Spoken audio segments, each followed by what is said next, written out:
Hi, and welcome to Intensive Driving Courses NI.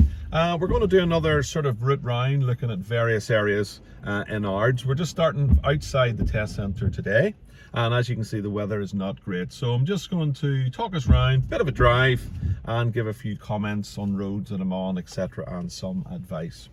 So just setting off, going to exit onto Jubilee Road, just outside the driving test centre. And we're basically going to do out towards the McDonald's restaurant via Regent School, and then a bit of these sort of new bypasses, so down towards Tesco's, out towards the Coast Road, and out towards loughries and the Button Estate, etc. So checking ahead there, we've got quite wet conditions, so obviously there's no traffic ahead, but we will be keeping a minimum of a 4-second gap.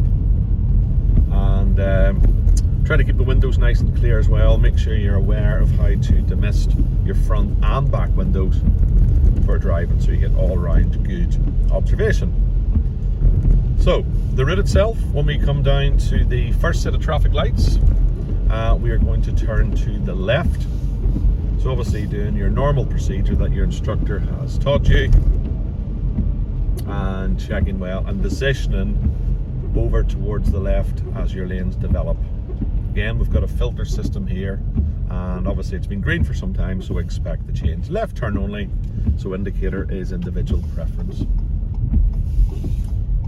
Now turning, positioning to the left lane, unless you're told different, and we've now entered onto Cumber Road A21. Next set of traffic lights, we're going to go left again. Checking mirrors, individual preference with the indicator. It does no harm if you do.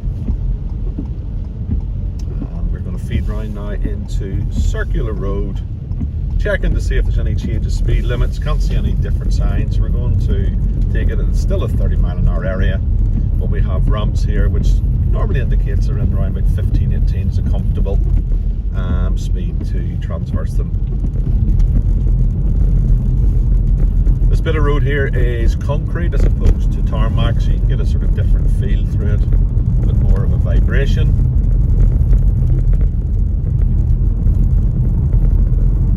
Checking further ahead, we can see we've got a pedestrian crossing, so we're just doing a scan. We've got a van there on the left, sort of blocking. There could be anybody, so beware that somebody has already pressed the button, ready to cross. And as we can see here, there's no LEDs, there's no wait sign. Coming up to park car, holding back, checking mirrors, indicator on to the right. Try to keep about 2 car lengths, and that means that you're going to get more of a sweep around rather than a sort of late swerve. 4 vehicles coming up, so obviously we're waiting for the last one to come level with our car before we start to move.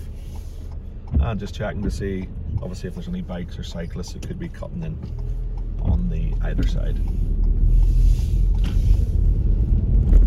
Checking mirrors just before you position left. We've got oncoming vehicles, but the van's not too far out, so we should be able to creep through here. Just hovering on the white line here, so I'm not indicating. At the traffic lights at the end of the road, we're going to go straight ahead. And there's nothing to indicate otherwise that it's anything different than straight for left.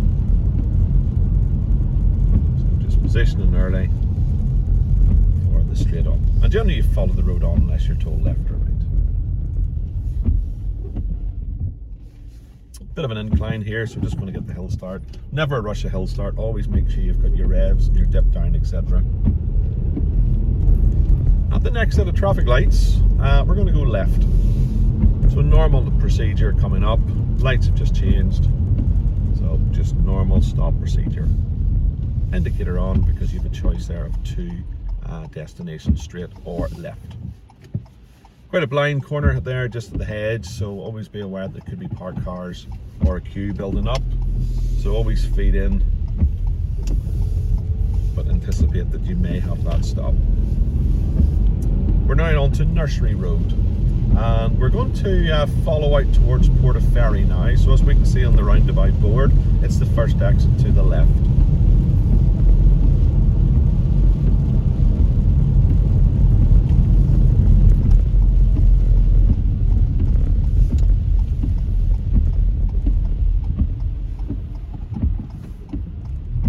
Quite a large roundabout this one, so the indicator may go off. Just to renew it if it does. And it's like, just follow the signs, Portaferry.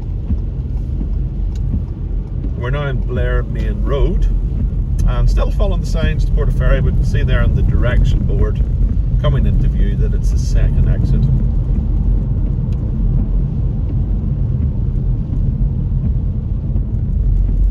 So we're positioned in the left lane unless markings indicate otherwise. And normal exit procedure. A lot of speed limits changing around junctions. Here's a good example. We've now entered a suburban type area, so we've got a 40-mile-an-hour speed limit. So if it's safe and everything's moving well, proceed up, make safe progress.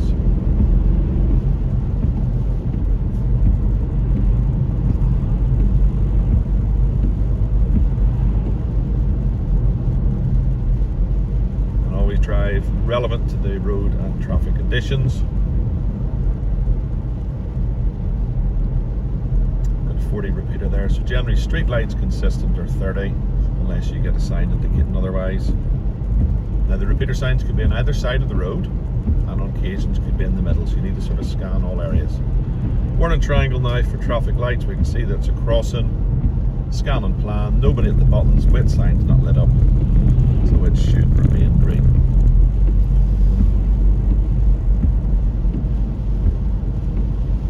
At the next roundabout, we're going to go straight on. Something that will be noticed here, you'll see signs saying new road layout. This roundabout, you go straight on in the right-hand lane. So just coming up, basically to stop now, trying to keep tires and tarmac in view. The vehicle in front.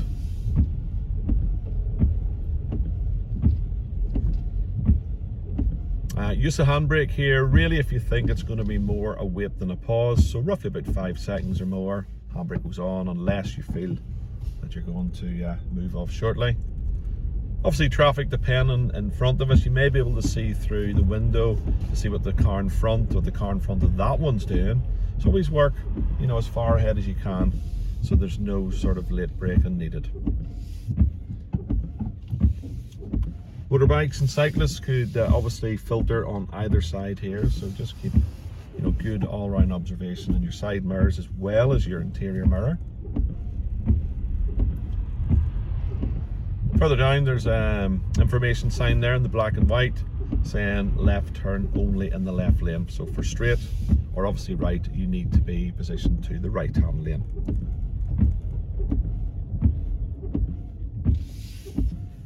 So at that roundabouts, you know, be prepared that there may be a different system. It's not always straight in the left-hand lane. It just depends if it's been altered for traffic flow, etc.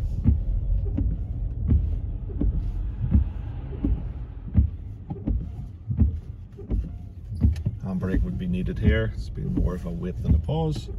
Moving off, just checking all around for bikes, cars, motorbikes, etc.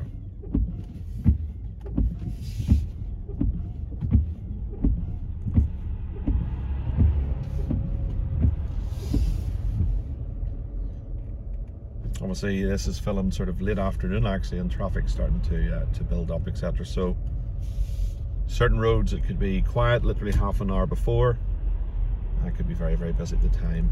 So expect the unexpected.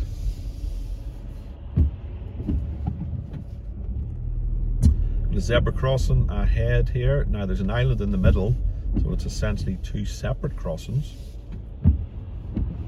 We've got our approach hazard lines there. That basically means no parking, stopping or changing lanes.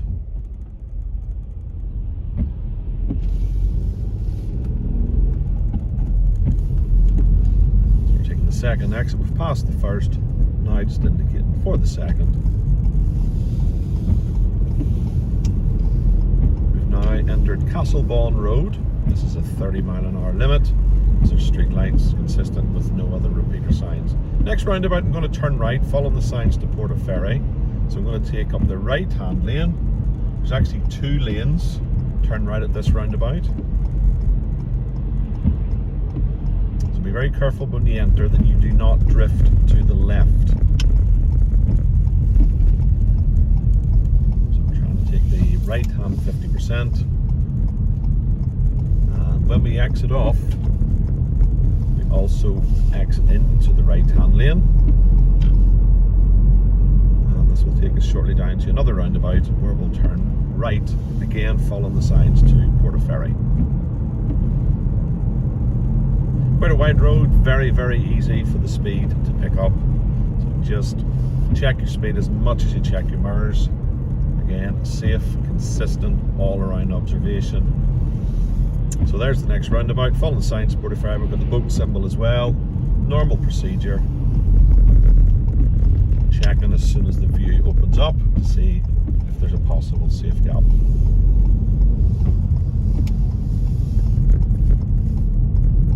Again, a roundabout's a junction. Always check on any new road for any change of speed, etc. There we have a 40-mile-an-hour limit. So again, we're back to a suburban type environment.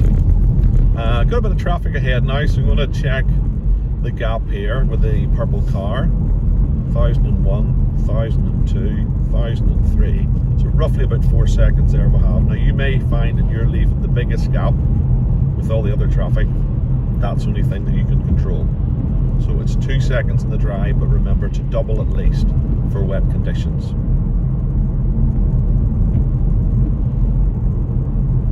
So we're now on Portaferry Road, and we're going to come up to a national speed.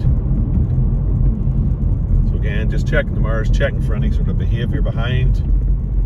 And if it's safe to do so, traffic's allowing, making safe progress now. Depending on the car you drive, could be fourth, happier, could be fifth. Quite a busy road that we're on now, and it's a lot of sort of tourist traffic as well at various times of the year. So expect a lot of sort of late braking.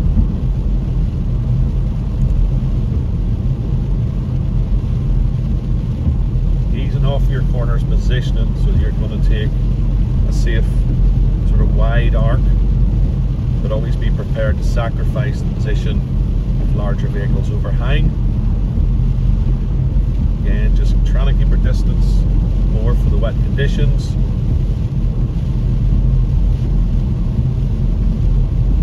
And the reason you need double the distance in the wet is obviously your visibility is down, but your tyres need to sort of displace water as well as grip the road. So they're trying to do two jobs, hence why you need to go for that double safe gap.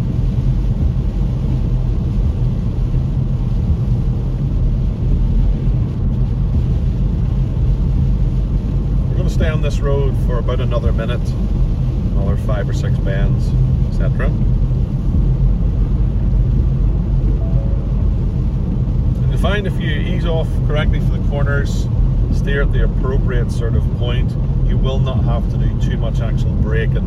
A lot of it's just sort of throttle or accelerator sense, just lifting off slightly and squeezing back on then to the right pedal.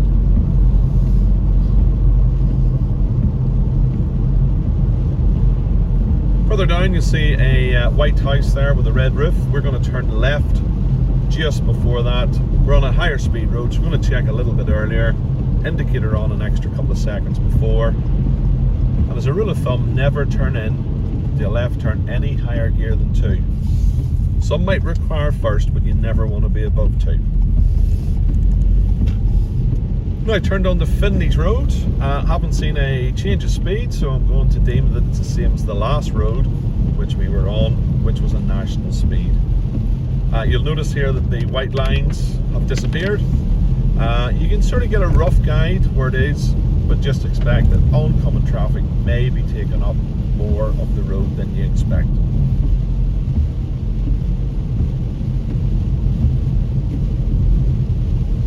Agricultural area, obviously we're expecting more sort of tractors, cyclists, depending on the weather, pedestrians walking, etc.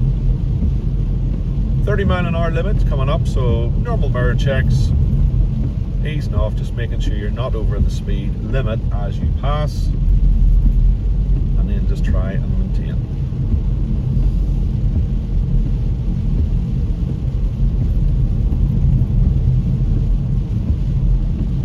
Obviously you can't see if I'm checking the mirror, I've got somebody quite close behind. I'm doing a reasonable speed, it's up to them, they can come around if they want. don't be forced on by tailgaters. Always make sure you keep the distance ahead and brake smoothly, early, progressively.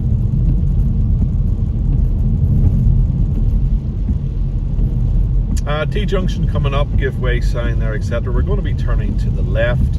So normal procedure that you've been taught on approach. Curling nicely in to get a decent view. Bit of a hill start, and we'll exit out once it's safe. We've now turned on to Button Road, or Bowtown Road as it may come up. Another change of speed, which means that we're coming out of sort of urban area, etc. So just checking the mirrors, looking for behaviour, and then if it's safe, we'll increase. Now we've gained white lines again, but the road itself's quite twisty still. Sort of double bend coming up, so good observation, easing off. Be prepared that people might sort of drift over. Nice width in the turn, building up a little bit of progress and acceleration for the hill. And really have to emphasise, as much as I can, expect the unexpected. Always think, could you stop in the distance you see to be clear?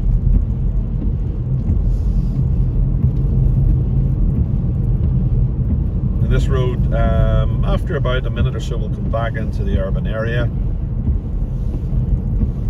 And this route's good because it gives you a bit of a selection of urban, suburban, etc. And also a wee bit of town traffic a little bit later on. So we're travelling, just again, easing off, taking a reasonable safe width on the corners, trying to use the width where we can, basically.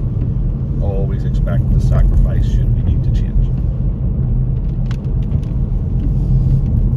Along here, it's sort of quite patchy on the rain. You've got the wet sections, you've got the dry sections, obviously just underneath the trees, etc. But if the majority is damp or wet, still keep that 4 seconds. Obviously, if there was traffic in front of you.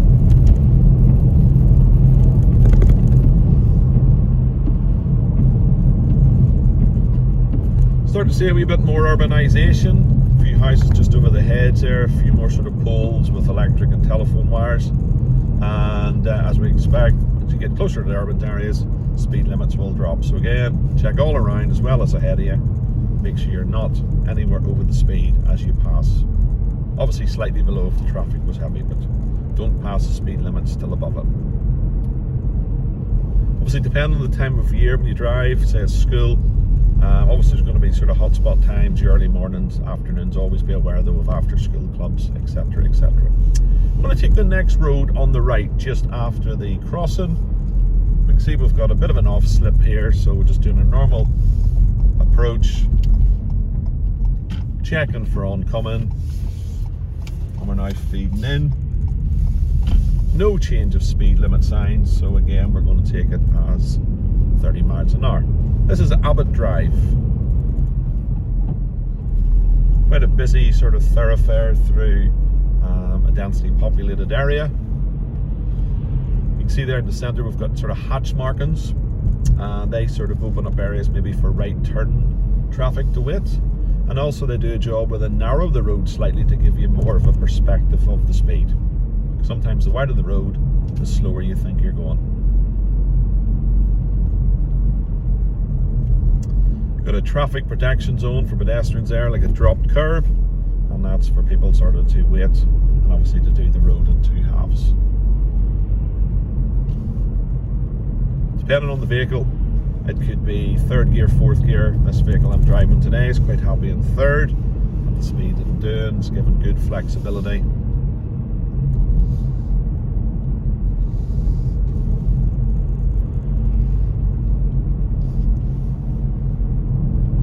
At the end of the road coming up shortly, I'm going to emerge to the left.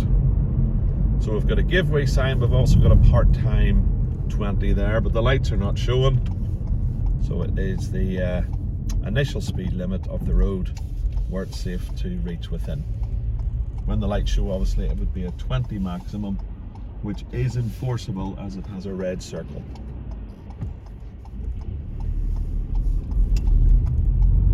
again, just emphasising that the lights aren't showing on this occasion.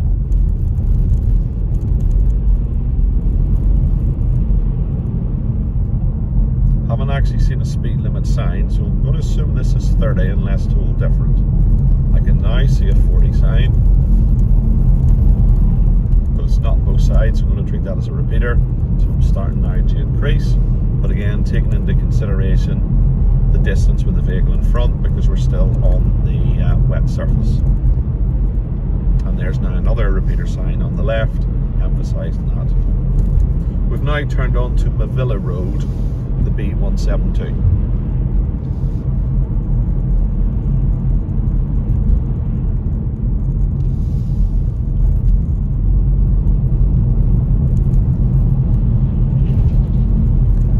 .30-mile-an-hour limit, so we must be getting closer to the centre of the town again. So checking all mirrors, checking the behaviour behind, making sure no more than 30 as your mirrors are level with the sign. Again, unseen to yourselves, but I've got a couple of tailgaters behind us. You know, if they want to go closer, there's not much I can do apart from brake nice, early and gentle. The end of this road, the giveaway junction, we're going to the left. Just keeping the side road open there for a few seconds in case traffic wanted to turn in.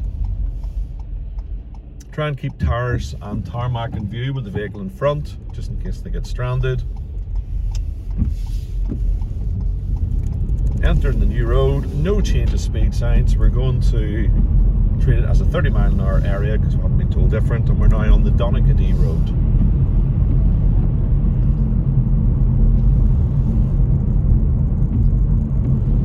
Driving accordingly to the road and traffic conditions. And at the roundabout we're going to turn left again following Belfast Cumber Portaferry. Normal procedure put in place on approach, so you've got good time for early observation should the gap be there. This leads to another roundabout quite close, and we're going to go straight on. Effectively the first exit, but it's straight rather than left. So you can indicate on approach.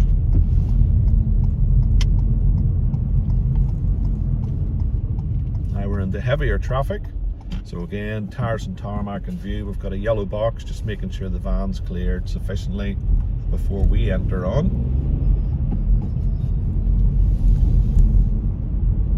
And I'm now going to be asked to take up the right-hand lane. That's because at the second lights, this being the first, I'm going to turn right. So again, handbrake on if you think it's going to be more a wait than a pause. Checking all around for observation.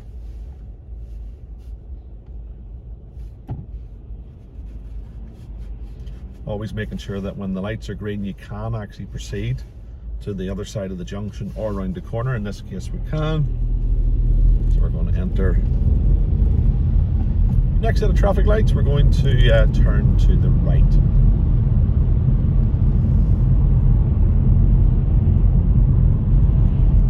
So again, nice early approach sequence. Unless told different, always position to the left-hand lane if there's more than one.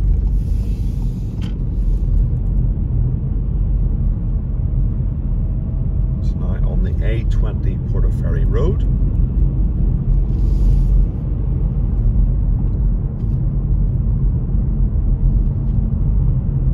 Roads are starting to dry a wee bit, okay, but again, there's a good deal still wet and dampness about, so I'm just going to keep that 4-second gap. Also checking that there's no doors starting to open on cars beside, and we're going to follow the signs to Cumber here. So again, positioning, it's a left turn only, so indicating is personal choice. Tires and tarmac for the vehicle in front. Where the camera's positioned, it might look as if you don't have tires and tarmac, but I can assure you there is. And that would give me sufficient manoeuvring space should that vehicle get stranded or broken down.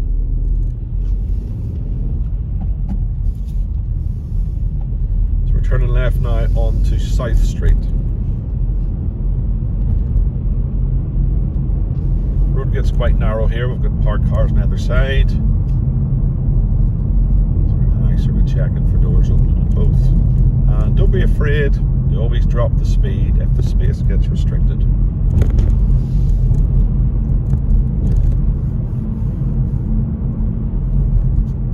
Next set of lights, we're going to go straight. There's actually a choice of 2 lanes. I'm going to position early for the right hand lane for straight. You can see it's marked there, and that'll just make the next right turn, because I know obviously the journey I'm making, because I'm going to turn right quite soon.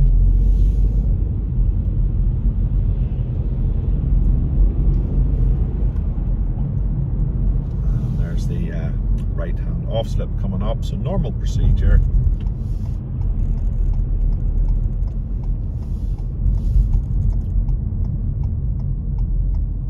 See here, we've got a filter arrow system in the lights. We can position either for the front car, and now really we're just looking the safe gap and oncoming regardless of what the lights are. So as I say, we don't really need to wait for the filter arrow, it's just there as an extra assistance, but you can go on green or you can finish off on amber or red. We've now turned back into Jubilee Road,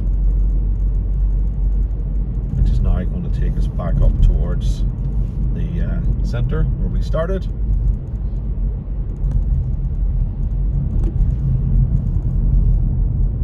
Industrial type area here, so be prepared for sort of a lot of larger vehicles, learner drivers, people maybe sort of stopping with very little notice, looking for sort of types of businesses that they're not normally at. Car there on the left is going to give them plenty of room just in case the door fires open.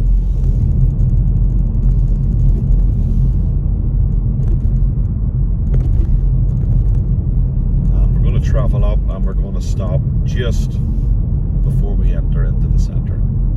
So folks, that's another sort of route round some of the areas. Hopefully you find that beneficial. Please like and subscribe. Intensive driving courses NI, more videos to follow.